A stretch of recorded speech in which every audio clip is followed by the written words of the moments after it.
بسم اللہ الرحمن الرحیم۔ شروع اللہ کے نام سے جو نہایت رحم کرنے والا ہے۔ السلام علیکم ورحمۃ اللہ وبرکاتہ۔ ہمارے چینل قرآن ریسائٹ میں خوش آمدید۔ یہ اسلامی سچے اور حقیقت پر مبنی واقعات کا چینل ہے۔ اپنی مذہبی معلومات میں اضافے کے لیے ہمارے چینل کو ضرور سبسکرائب کریں۔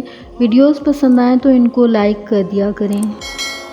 عرصہ گزرا، ایک شخص قبر کھود کر مردوں کا کفن چرایا کرتا تھا۔ اس کا پڑوسی اس کے اس راز سے واقف تھا۔ ایک مرتبہ جب پڑوسی بیمار ہوا اور سمجھ گیا کہ اب میں مر جاؤں گا تو اس نے کفن چور کو اپنے پاس بلوایا اور پھر اپنے کمرے سے اس کفن چور کے علاوہ سب کو باہر چلے جانے کو کہا اور 2 تھیلے اس کے سامنے رکھتے ہوئے بولا، اے شخص، کیا میں نے تجھے کوئی تکلیف پہنچائی ہے؟ اس نے جواب دیا، نہیں۔ پھر پڑوسی نے کہا، میری تم سے ایک ہی گزارش ہے اور وہ یہ کہ جب میں مر جاؤں تو میری قبر سے میرا کفن چرا کر مت لے جانا۔ میں نے 2 کفن خرید لیے ہیں، ایک مہنگا ہے اور ایک سستا۔ مہنگا کفن میں ابھی تمہیں دیے دیتا ہوں اور جب میں مر جاؤں تو تم میری میت کو برہنہ مت کرنا۔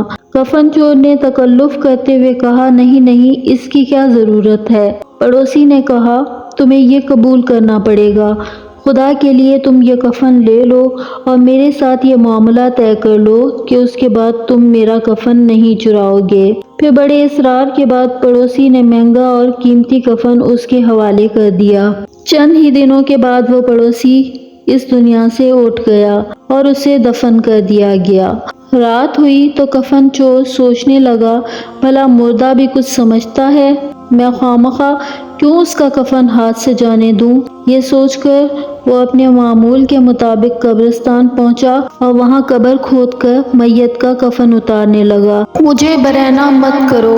یہ دردناک جملہ کفن چور کے دل پر اثر کر گیا اور وہ خوف خدا سے کانپتا اور روتا ہوا قبر سے باہر نکل آیا۔ وہ اتنا خوفزدہ ہو چکا تھا کہ بیمار پڑ گیا اور سمجھ گیا کہ یہ خوف اس کی جان لیے بغیر نہیں جائے گا۔ اپنی صورتحال کا اندازہ کرتے ہوئے کفن چور نے اپنے بیٹے کو بلوایا اور کہا، میں نے تمہارے لیے بڑی زحمتیں اٹھائی ہیں، اب میری بھی اس کے بدلے میں ایک ہی تمنا ہے اور وہ یہ کہ جب میں مر جاؤں تو میری میت کو دفن نہ کرنا بلکہ صحرا میں لے جا کر میری لاش کو جلا دینا اور پھر اس سے حاصل ہونے والی راکھ کا آدھا حصہ دریا میں ڈال دینا اور باقی آدھا حصہ اسی صحرا میں اڑا دینا۔ یعنی میں اتنا بدبخت اور گناہگار ہوں کہ خود کو مسلمانوں کے قبرستان میں دفن ہونے کے لائق نہیں سمجھتا۔ یہ تھا کفن چور کا خوف خدا اور یہ تھی اس کی اپنے گناہوں پر شرمندگی۔ اور جب بھی کوئی شخص اپنے گناہوں کو بہت بڑا سمجھتا ہے تو وہ خدا کی رحمت اور مغفرت کے قریب ہو جاتا ہے۔ چنانچہ روایت میں ہے کہ جب کفن چور کی وصیت کے مطابق اس کی خواہش پر عمل کیا گیا تو خداوند کریم نے اسے اپنے حکم سے زندہ کر دیا۔ پھر ایک غیبی آواز آئی، اے میرے بندے، تو نے یہ کیسی وصیت کی؟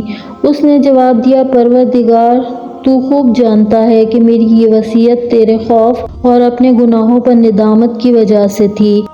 پھر غیبی آواز آئی، ہم نے تجھے امان دے دی ہے، بے شک جو بندہ خوف خدا رکھتا ہے خدا اسے معاف کر دیتا ہے اور اپنی امان دے دیتا ہے۔